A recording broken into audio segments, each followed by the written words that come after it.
brutal storm slammed into Sunnydale that night, but the real chaos was unfolding inside Jackson Reynolds' mind. The former Marine was wrestling with memories he could never quite silence when he spotted something through the downpour. A German shepherd, soaking wet, visibly pregnant, and chained to an old bridge. The water was rising fast, threatening to swallow her whole. What happened next would shake the entire town to its core. Neither of them knew that in those desperate hours, a bond was being formed, one that would challenge Sunnydale's most powerful man and awaken something long buried in a broken soldier. Dakota, left to die, would instead become the lifeline of a warrior on the edge. And when Edward Sinclair, the very man who left her there, came back to claim the purebred puppies, no one expected Jackson's response. His stand didn't just change one life, it moved the entire community to tears. This is the story of a pregnant German shepherd, 7 tiny miracles, and a wounded veteran who found redemption by protecting them. It's about how one act of compassion transformed not only a man, but an entire town. Before we dive back in, let us know in the comments where you're watching from.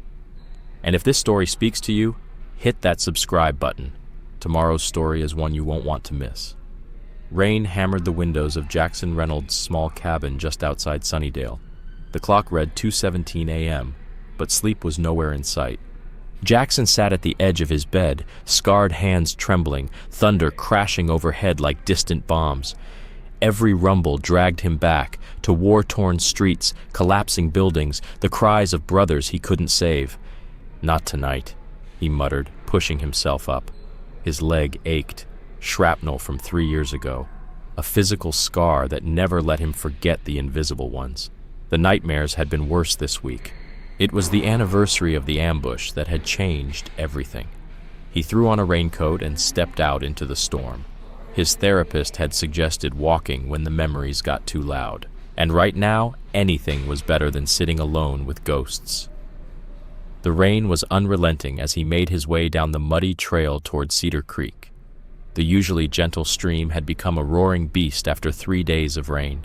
His flashlight cut through the blackness, illuminating the path he knew too well, a path he'd walked hundreds of times since his medical discharge, trying to outrun the weight of people's pity. Here, no one stared when he flinched. No one asked questions when he went quiet. Solitude had been his only peace. Then he saw it. The old wooden bridge emerged in the dark, the planks slick with rain. Jackson stopped, swept his light across the structure, and froze. A sound pierced through the storm, a whimper, high-pitched, frantic. He swept the beam again, his blood ran cold. Halfway across the bridge, a large dog was chained to the railing, water now licking at her legs. "What the hell?" he breathed, breaking into a limping run. The closer he got, the clearer the horror became. A German shepherd, her coat soaked and eyes wide with terror, was trapped. The chain was wrapped tightly around her neck and bolted to the bridge with a padlock.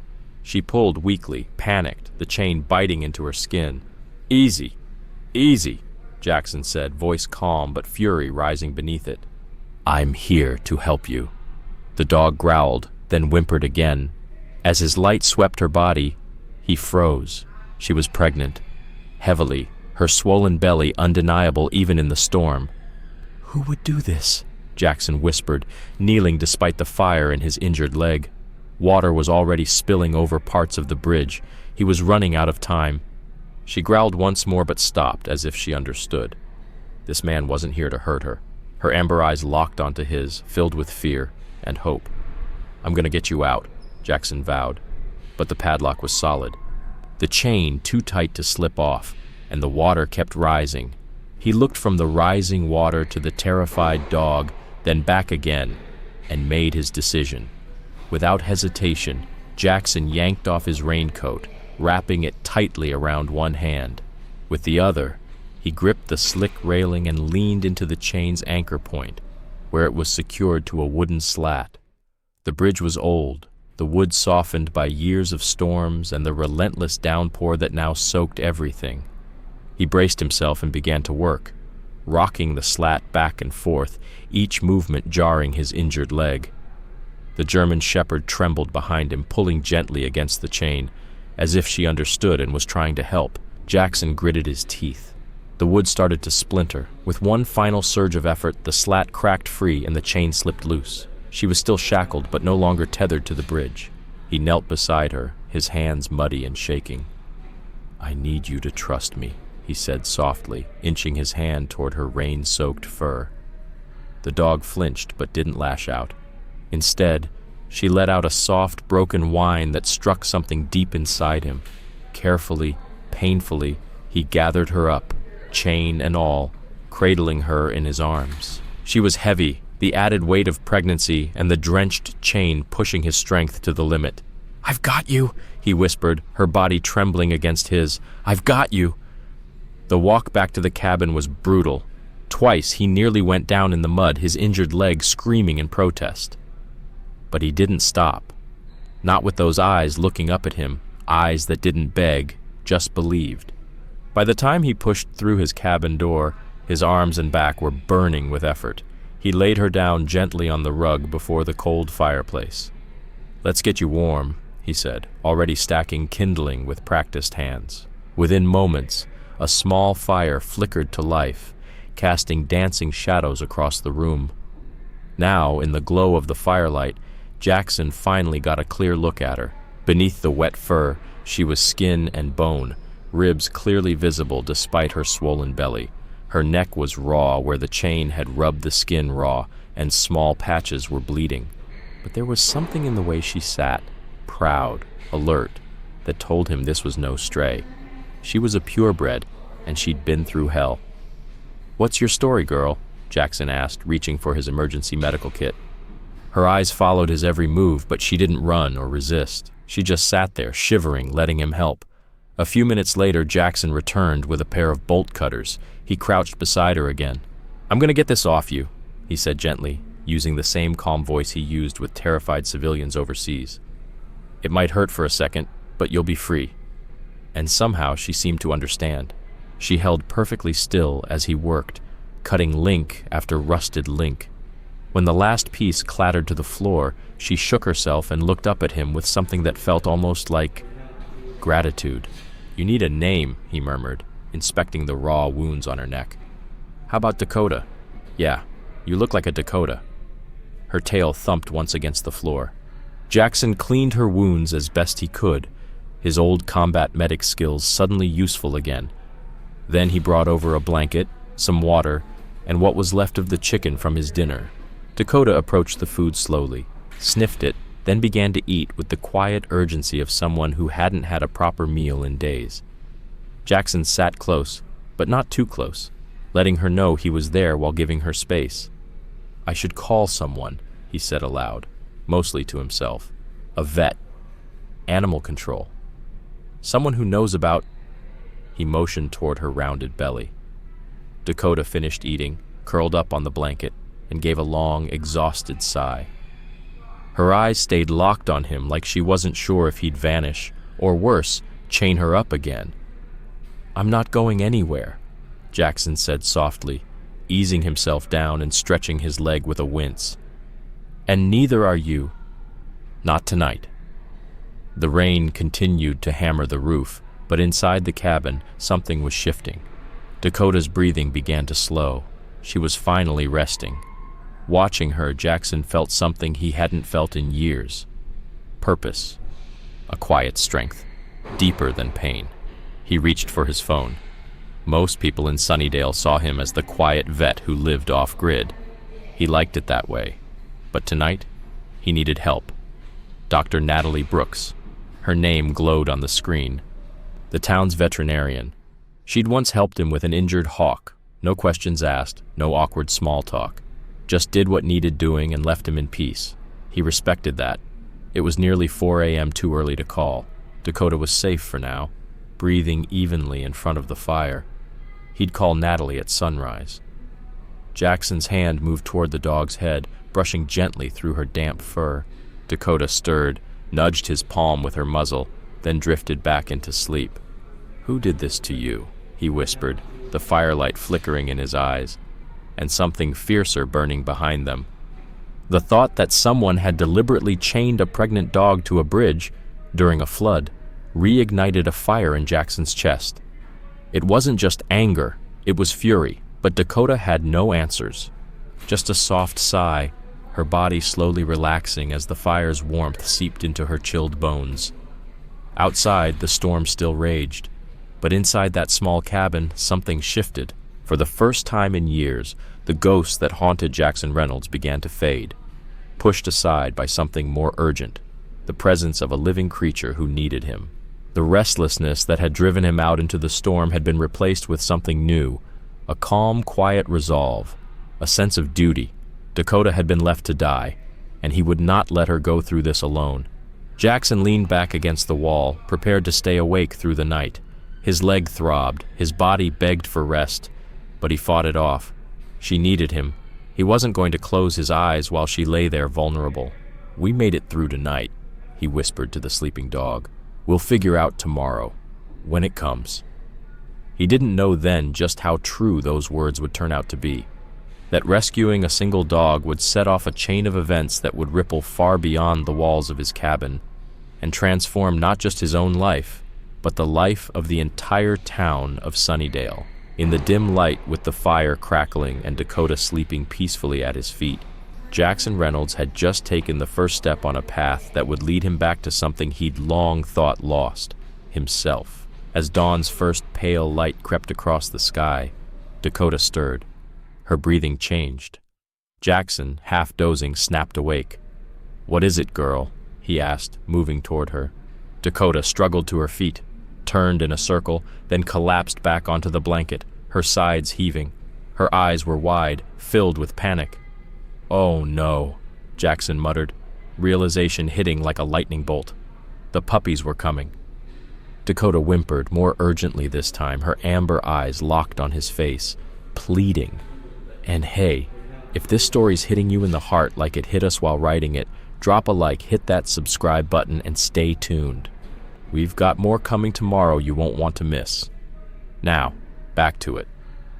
Jackson's pulse quickened as he fumbled for his phone, hands trembling slightly as he dialed. He didn't care that it was still early. There was no time to wait. The line rang 4 times before a groggy voice picked up. "Hello? Dr. Brooks, this is Jackson Reynolds. I'm sorry to call so early, but I've got an emergency." There was rustling on the other end. Her voice sharpened. "What kind of emergency, Mr. Reynolds?" "I found a German Shepherd last night, chained to the bridge over Cedar Creek. She's pregnant, and she's in labor, right now, at my cabin." A sharp inhale, then, "I'll be there in 20 minutes. In the meantime, get clean towels, scissors, string, anything to cut the cords, and keep her calm." Jackson dropped the phone and turned back to Dakota, who was now panting heavily, her body tense and shaking. He knelt beside her, gently stroking her head. "Help's on the way," he promised. "You're gonna be okay." He rushed to the bathroom, grabbed towels, dug through his first aid kit for scissors and string, then hurried back. Dakota moaned low as a stronger contraction hit. "Easy, girl," he murmured, slipping into field medic mode. He'd never delivered puppies, but he'd stabilized soldiers in worse. "Just breathe through it. Stay focused." Dakota whimpered and turned herself in another circle before settling down, her flanks rising and falling in waves. Jackson sat beside her, one hand resting on her side, the other checking his watch, timing contractions. Outside, the storm had calmed to a steady drizzle. Inside, the first light of dawn poured across the floor. Jackson found himself talking, anything to stay steady. "I've been living here for 2 years now," he told her softly. "It's quiet.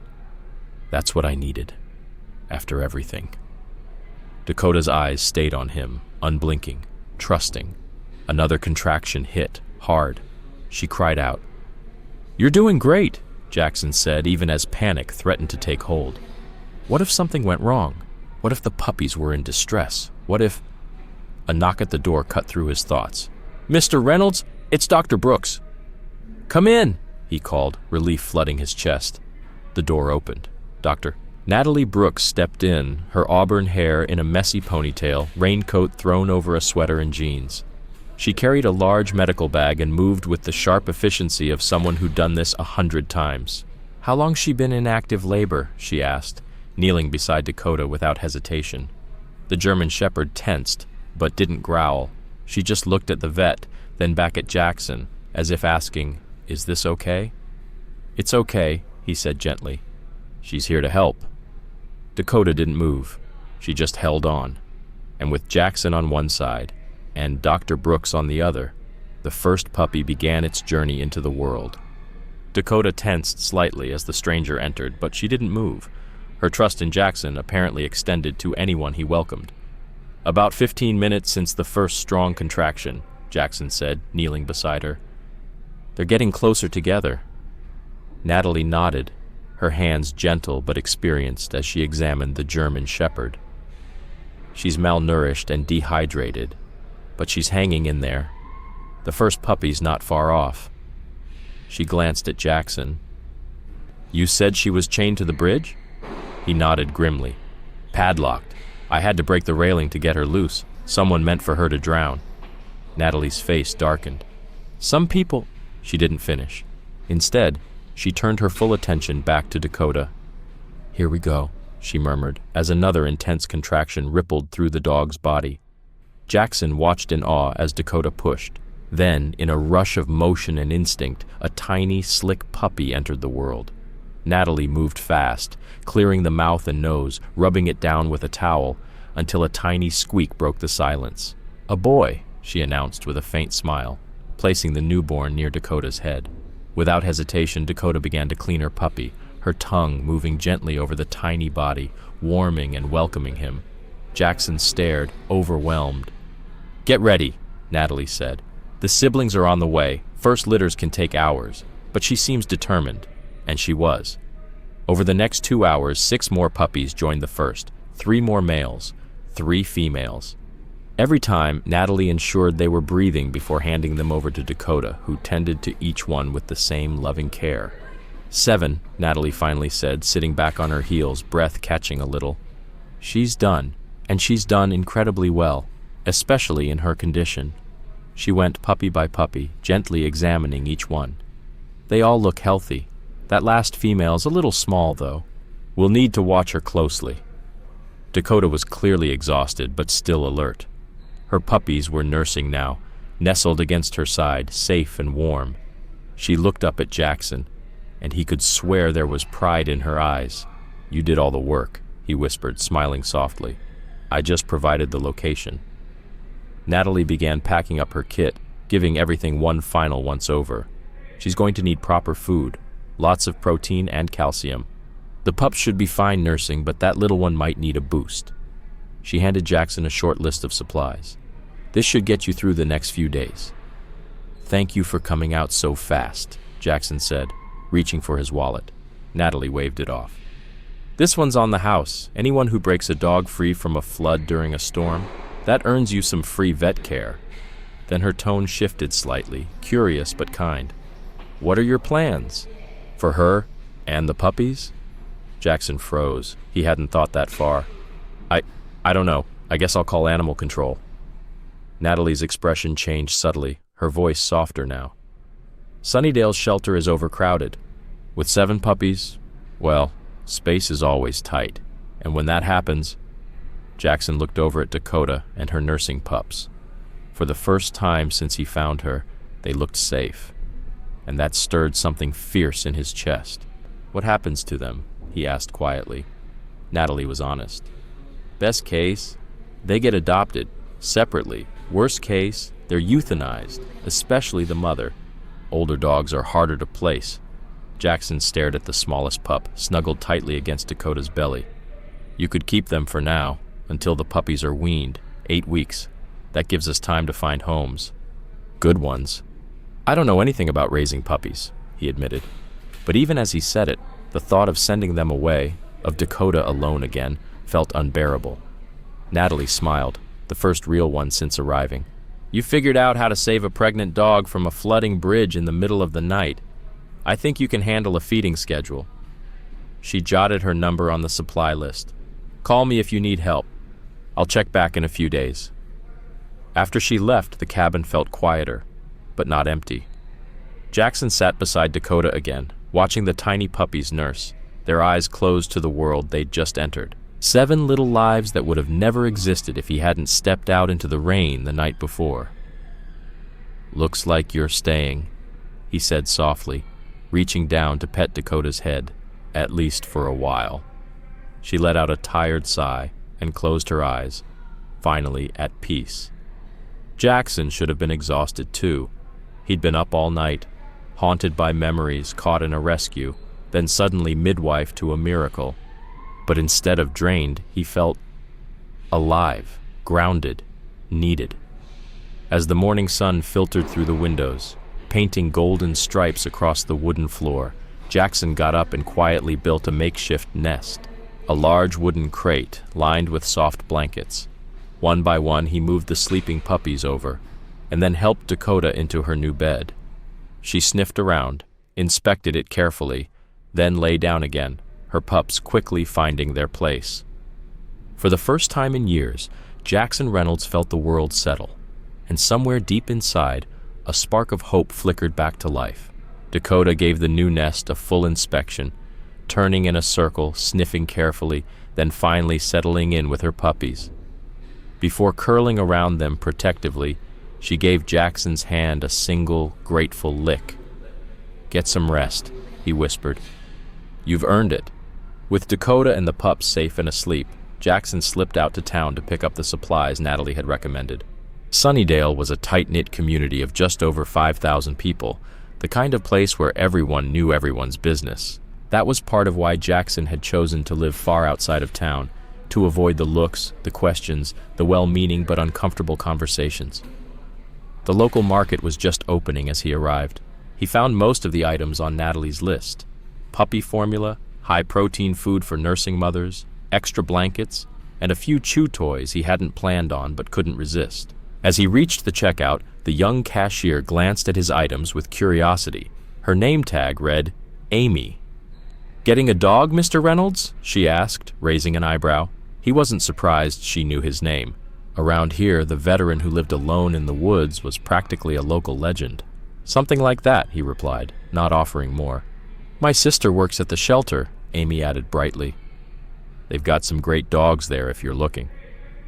"I've already found one," Jackson said with a polite nod, gathering his bags and heading for the door. But as he left, he caught a few customers eyeing him curiously. Word would travel fast. By noon, half of Sunnydale would know Jackson Reynolds had just bought dog supplies. Back at the cabin, Dakota was awake, licking her puppies clean with tender care. Her tail thumped against the blanket when she saw him. "Brought you something a little more appropriate," Jackson said, setting down a bowl of the special kibble. Dakota sniffed it but hesitated, clearly not wanting to leave her babies.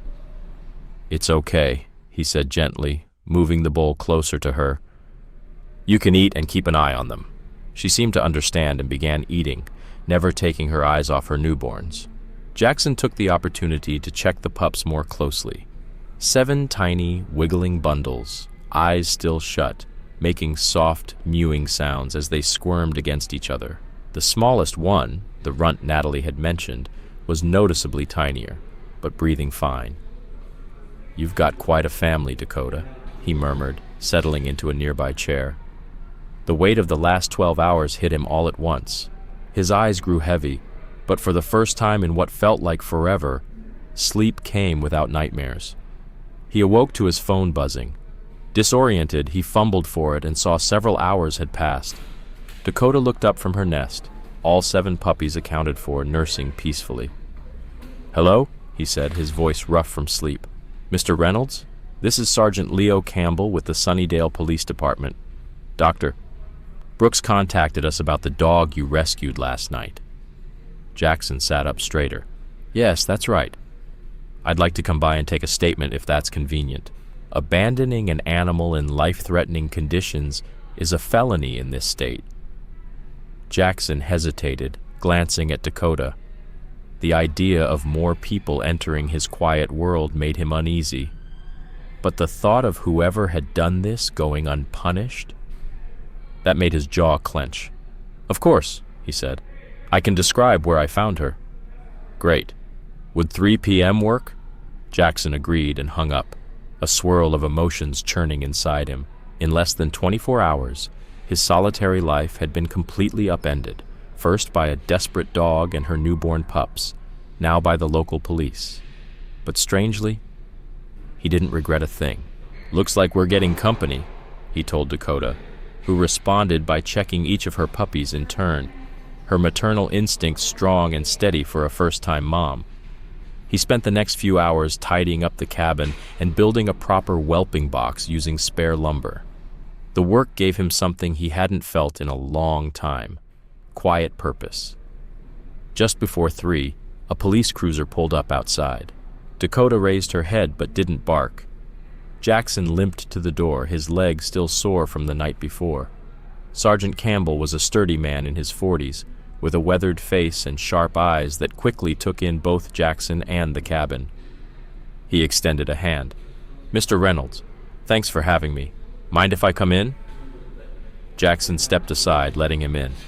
Campbell immediately noticed Dakota and her puppies and softened. "So this is the one you saved, huh?" he said, crouching at a respectful distance. Dakota eyed him carefully but made no move. Jackson nodded. "Yeah, this is her. Dr. Brooks gave me a rough idea," Campbell said. "Mind walking me through it?" Jackson recounted the entire story, from the storm to the whimper to breaking the bridge's railing to free her. The officer took notes, asking questions when needed. "You said the chain was padlocked?" Campbell asked. "Any details on it?" "Standard combo lock, far as I could tell. Hard to see clearly in the rain," Jackson said. "I left it on the chain when I cut her loose." "Chain itself?" "Thick. The kind you'd use to lock up a gate or expensive equipment." Campbell jotted something down. "Any idea who might have done this?" Jackson shook his head. "I keep to myself, but—" He paused. "Dakota's obviously a purebred. Aside from the recent neglect, someone paid good money for her." Campbell raised an eyebrow. "Dakota?" Jackson glanced over at her. "Yeah," gave her a name. And in that moment, Campbell seemed to understand. This wasn't just a rescue. This was personal. After rescuing a German shepherd named Dakota from a bridge during a flood, Jackson, a reclusive veteran, forms a deep bond with her and her 7 newborn puppies. Sergeant Campbell, investigating the abandonment, warns Jackson that Dakota might legally belong to Edward Sinclair, a powerful local businessman known for unethical breeding practices. Sinclair soon claims ownership, citing her monetary value as a breeding dog. Despite mounting legal pressure and threats, Jackson refuses to return Dakota, especially after learning of Sinclair's abusive history. With help from Dr. Natalie Brooks, who provides medical care to Dakota and her puppies, and community members like Emily Carter, Jackson gathers evidence of cruelty, including falsified records and witness accounts. Sinclair escalates the conflict by sending men to forcibly reclaim the animals. Jackson repels the intruders and relocates Dakota and her litter to a hidden cabin with the help of allies. A court hearing grants temporary custody to Jackson, giving him time to build a case. Public support grows, especially after media exposure and the bravery of whistleblowers, one being Sinclair's own son, who testified to the breeder's cruelty. As Sinclair's influence begins to wane, he launches a final violent attempt to seize Dakota. Jackson, with Campbell and Natalie, holds the line until state authorities arrive. In a dramatic confrontation, Dakota protects her puppies and Jackson, confronting her abuser one last time. The authorities arrest Sinclair, and Jackson, once isolated by trauma, finds purpose and connection through his fight to protect Dakota and her family.